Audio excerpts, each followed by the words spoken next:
Hello and welcome. Today we are diving deep, really deep, into the subatomic world to get our heads around a fundamental mystery.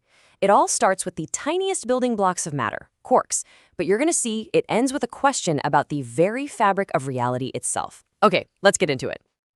So, here it is, the core question for today. We know quarks make up protons and neutrons, right? But does the environment they're in, being stuck inside a particle, does that actually change what a quark is? It sounds almost simple, but the answer just cracks open a completely new way of looking at pretty much everything. So yeah, the short answer is a big, resounding yes. A quark's properties absolutely change. But you gotta stick with me here, because how they change isn't just some quirky little detail of particle physics. It points to a repeating pattern, almost like a blueprint for how complexity just happens in the universe. And that's what we're really digging into. Now, to really get this, we have to understand this one single, unbreakable rule of the strong nuclear force. It's from the theory of quantum chromodynamics, or QCD, and it's called color confinement. What it means is you can never, ever find a quark all by itself. They're like cosmic homebodies, always stuck together in little groups inside particles called hadrons, like our good old protons and neutrons. This makes our first question kind of tricky, doesn't it? How can you compare an isolated quark to a bound one if you can never find one that's isolated? Well, this leads us to the two faces, or the two lives of a quark. On one side, you have the purely theoretical, bare quark. This is the quark from the textbooks, the one in the equations with its fundamental, clean properties. But we can't ever actually see this one. On the other side, you've got the only quark we can ever measure, the dressed quark, the one inside a hadron. And it's not alone in there. It's surrounded by this frantic cloud of virtual particles and energy, and this chaotic environment gives it a whole new set of effective properties. And just look at how huge that change is. Let's talk about mass. A bare up or down quark has a mass of just a few mega-electron volts, which is tiny. But inside a hadron, its effective mass, what we call its constituent mass, just balloons to hundreds of MeV. That extra mass isn't coming from the quark itself.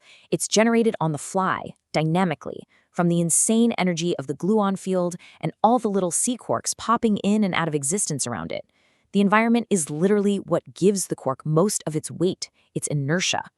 So, if the larger system, the hadron, is fundamentally changing the properties of its component parts, the quarks, it really gets you thinking, right? Can we maybe describe this with an idea from outside of particle physics? Could this be what they call downward causation? So, what is downward causation? It's an idea from systems theory, and it's pretty simple, really. It's just the concept that the whole can reach back down and influence its own parts. The big picture, the macro level, isn't just the sum of its tiny micro-components. It actively constrains them, it shapes what they can do. And you see this idea everywhere. Think about biology.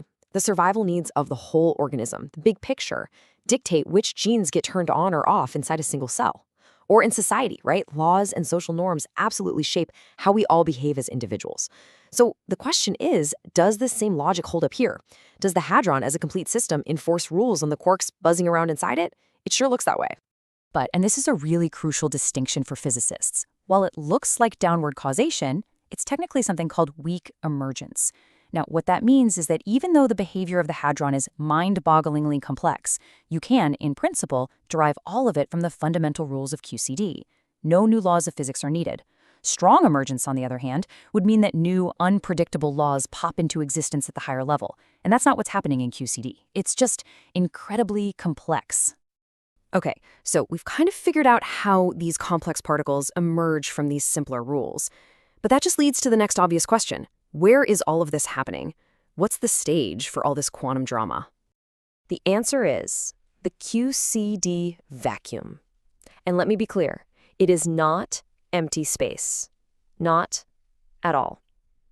You should think of it more like a roiling, seething medium, just buzzing with the lowest possible energy state, what we call zero-point energy. It's this cosmic ocean of potential, where little virtual quark-antiquark pairs and gluons are constantly blinking in and out of existence. This vacuum isn't just a passive backdrop. It is an active player in creating matter. And this vacuum had the starring role in the birth of all matter as we know it. In the very first moments after the Big Bang, the universe was just this hot soup of free-roaming quarks, a quark-gluon plasma. But as the universe expanded and cooled past a critical temperature, something amazing happened: a phase transition. The QCD vacuum itself reorganized, the rule of confinement suddenly switched on, and all those free quarks condensed into the stable protons and neutrons that make up, well, you, me, and everything. And get this isn't just some story about the ancient past. That critical line, that threshold where matter goes from a quark soup into stable particles, is still being crossed today. We see it happening in the ridiculously dense cores of neutron stars, in the chaos of colliding neutron stars, and in the hearts of exploding supernovae. The universe is still forging matter as we speak. So let's just step back for a second. We're seeing a pattern here, a kind of structure. We've got a bottom layer of just raw quantum fluctuations in the vacuum. Then there's this middle layer, this mesolevel, defined by these critical thresholds. And that process gives rise to a top layer of stable, organized particles. It's a three-level system. And it turns out, this three-layered structure, with stuff building upwards and rules being imposed downwards, it actually has a name in systems theory. It's called constraint resonance emergence theory, or CRET for short. And when you put the physics of quarks right next to this theory, the resemblance is just uncanny. Look at this comparison. It's incredible. The words are different, but the ideas are identical. What physicists call zero-point fluctuations, Reich just calls the micro-level substrate. What physics calls a phase transition, Reich calls a meso-level threshold. The way vacuum energy builds up into stable particles, Reich calls that resonance. And the downward force of confinement? That's just constraint. The physics of how a proton is built is a perfect real-world example of this grand theory of emergence. But here's where it really gets wild. This pattern, this three-step process, it doesn't just happen once at the subatomic scale and then stop. It seems to be the fundamental recipe the universe uses to build complexity, repeating itself over and over again, like a fractal at bigger and bigger scales. Hadrons, which were the final product of our first step, now become the starting ingredients for the next level. They combine, they cross new thresholds of binding energy, and they emerge as stable atomic nuclei. And those new nuclei, in turn, impose new rules on them. And the pattern just keeps going. Atoms become the new microcomponents. They follow the rules of chemistry, forming complex molecules.